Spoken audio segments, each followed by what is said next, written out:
Glória a Deus. Saúde os irmãos com a paz do Senhor. Que essa paz permaneça para sempre em nossos corações. Dou graças a Deus por estar aqui conosco, com os irmãos nesta noite. Dizer da minha satisfação de fazer parte desta igreja. Para mim é um motivo de muita alegria estar com os irmãos. Nesta noite, amados irmãos, queria compartilhar com a igreja o versículo 5 do capítulo 12 de Atos dos Apóstolos, que diz assim: Pedro, pois, era guardado na prisão, mas a igreja fazia contínua oração por ele a Deus. Louvado seja o nome do Senhor. Pedro era, pois, guardado na prisão, mas a igreja fazia contínua oração por ele a Deus. Louvado seja o nome do Senhor. Amados irmãos,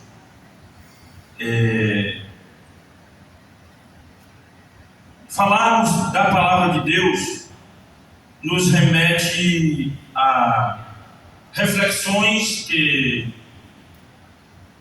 trazemos na nossa própria vida como experiência diante de Deus, na qual a gente, na convivência diária, consegue diante de Deus se sobressair por conta da grande misericórdia do Senhor na nossa vida. Eu poderia dizer para os irmãos que a oração é um dispositivo que nos é proporcionado por Deus, que nos conecta com Ele dentro da sua onipotência, transformando ou permitindo que o céu se mova e transforme situações adversas da nossa vida em situações que nos eleva diante de Deus.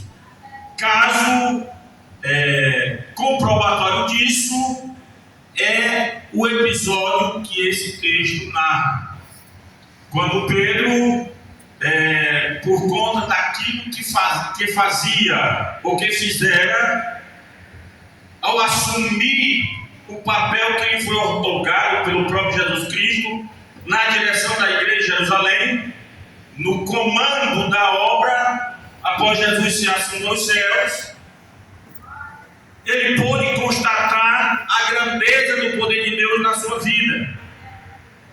E como é de conhecimento nosso, muitos prodígios, muitas maravilhas, muitos milagres foram feitos por intermédio da pessoa de Pedro, ao ponto de que a Bíblia nos relatar que até a sombra de Pedro curava os enfermos. Louvado seja o nome do Senhor. E diante do episódio da conversão de Cornélio, Pedro foi chamado a atenção pelas autoridades por conta do grande número de pessoas que acreditavam na pregação da palavra, e diante disso ele foi levado à prisão. E a igreja, tomando conhecimento da situação, fez o quê? Se colocou em contínua oração a Deus. Eu quero chamar a atenção dos irmãos rapidinho, eu vou já encerrar, mas eu quero chamar a atenção dos irmãos em um episódio que às vezes acontece na nossa vida. Muitas vezes nós estamos orando por determinada situação na nossa vida, mas parece que a oração é apenas um ato costumeiro nosso, e que muitas vezes deixamos até de acreditar. Foi o caso da igreja. Quando a igreja orava que os anjos do Senhor libertaram Pedro, ele se encaminhou para a casa dos irmãos que estavam orando, bateu na porta, e o que aconteceu? Uma criança foi lá ver, e de tanta alegria não abriu a porta. Correu e avisou para os irmãos que estavam em contínua oração que era Pedro que estava batendo. E o que foi que os irmãos pensaram? Essa criança está delirando. Pedro está preso.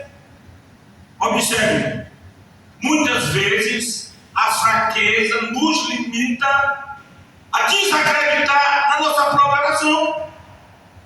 E não é uma fraqueza só nossa. A igreja estava em uma efervescência espiritual logo após o dia de Pentecostes.